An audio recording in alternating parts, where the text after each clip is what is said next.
দেবলীনার শুকনো কথায় যে আর কোনোভাবেই আজকে ছিঁড়ে ভিজবে না সেটা এবার আয়ুষ দেবলীনাকে চোখে আঙুল দিয়ে বুঝিয়ে দিল। হ্যাঁ বন্ধুরা, ভিডিওতে লাইক দিয়ে দেখতে থাকুন। যে মুহূর্তে কিনা সেই ডক্টরকে ধরে আনা হয় এবং তারপর মুহূর্তেই যখন কিনা ইন্দ্রাণী গাঙ্গুলি স্বয়ং নিজে ডক্টরকে বলতে থাকে যে ডক্টর আপনি আমাকে একটা কথা বলুন তো, যে জয়িতা যে হার্ট অ্যাটাকের যে অভিনয়টা করেছিল সেটা কি সম্পূর্ণরূপে ওর একটা ফেক অসুস্থতা ছিল, যেটা কিনা আয়ুষ বলছে। ঠিক সেই মুহূর্তে যখন এরা ডক্টর বলতে থাকে যে হ্যাঁ Mrs Ganguly I am sorry to say, সেই মুহূর্তে আমাকে টাকার প্রলোভন দেখিয়ে মিসেস চ্যাটার্জি যা কিছু বলেছিল সেই সমস্ত কিছু করতে আমি বাধ্য হয়েছি। কিন্তু উনি যে সম্পর্কে আপনাকে বলেছিল যে তার ম্যাসিভ হার্ট অ্যাটাকের একটা প্রবলেম আছে এবং এই সমস্ত কিছু সে সম্পূর্ণরূপে ফেক এবং তার কোনো রকম কোনো প্রবলেম নেই শারীরিক দিক থেকে এবং সে সম্পূর্ণরূপে ফিট অ্যান্ড ফাইন আছে। ঠিক সেই মুহূর্তে যখন কিনা জয়িতাকে প্রশ্ন করে ইন্দ্রাণী বলতে থাকে যে আচ্ছা জয়িতা, তুমি একটা কথা বলতো, তোর এই মিথ্যের আশ্রয় নেওয়ার কী প্রয়োজন ছিল? কারণ এমনিতেও তো আমি বলেছিলাম যে তোর মেয়ের সঙ্গে আমার ঈশানী বিয়ে হবে এবং এমনটাই তো কথা ছিল এবং তুই তো খুব ভালো করে জানিস যে ইন্দ্রাণী গাঙ্গুলি কথা দিয়ে কথা রাখতে জানে।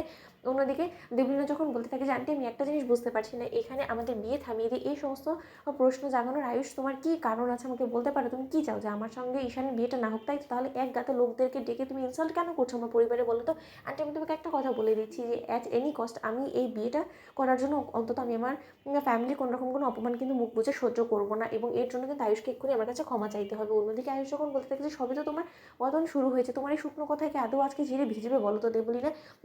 সবে তো তোমার এক একটা করে দোষ তুলে ধরা শুরু হয়েছে, আগে আগে দেখো হোতা হে কিয়া। ঠিক সেই মুহূর্তে সেখানে যখন কিনা কুসুম চলে আসে এবং বলতে থাকে যে ছোটো সাহেব আমরাও চলে এসেছি। ঠিক সেই মুহূর্তে অনুশ্রীকে কুসুমের সঙ্গে দেখা মাত্র দেবলীনা বলতে থাকে যে এই মেয়েটা হলো সব নষ্টের মূলে আছে এবং এই মেয়েটার সঙ্গে অনুশ্রী কী করছে? যাকে কিনা ঘাট ধাক্কা দিয়ে তুমি বার করে দিয়েছিলে সেই মেয়ে আজকে তোমার অনুমতির বিরুদ্ধে গিয়ে কী করে অনুশ্রী এই বাড়িতে পা রাখলো আন্টি বলো তো? ঠিক সেই মুহূর্তে যখন কিনা ঈশান বলতে থাকে যে আলবাদ অনুশ্রী এখানে আসবে, তার কারণ ও আমার ভালোবাসার মানুষ এবং আমি ওকে ভালোবাসি আর আমি তোমাকে বিয়ে করবো সেটা তুমি একবারও বলিনি। তুমি সমস্তটা জেনে শুনে তুমি আমার ঘাড়ে চাপার চেষ্টা করছো শুধুমাত্র আমাদের সম্পত্তির লোভে, কারণ তুমি আমাদের নাম যশ খ্যাতি সেই সমস্ত কিছু ভোগ করতে চাও। তোমার মধ্যে বিন্দুমাত্র ভালোবাসা বা সেই শ্রদ্ধাটুকু আমার পরিবারের প্রতি বা আমার প্রতি নেই। তুমি শুধুমাত্র আমাকে ব্যবহার করতে চেয়েছো দেবলীনা তোমার স্বার্থসিদ্ধি পূরণ করার জন্য, কিন্তু আজকে তো সেটা হবে না। ঠিক সেই মুহূর্তেই যখন কিনা ইন্দ্রাণী গাঙ্গুলি বলতে থাকে যে তার মানে অন্যদিকে আয়ুষ যখন বলতে থাকে যে মা আমি রশনকে সঙ্গে করে নিয়ে এসেছি। তোমার নিশ্চয়ই খুব আগে মনে আছে যে একবার ঈশান এই রশনকে আমাদের বাড়িতে নিয়ে এসেছিলো এবং এনে বলেছিল যে রশনের সঙ্গে প্রেমে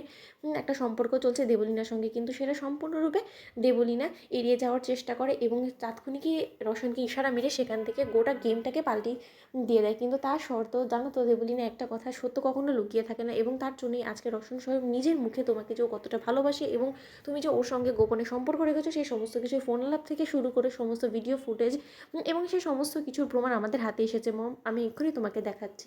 তো বন্ধুরা লাইক কমেন্ট শেয়ার করো, সাবস্ক্রাইব করতে ভুলো না।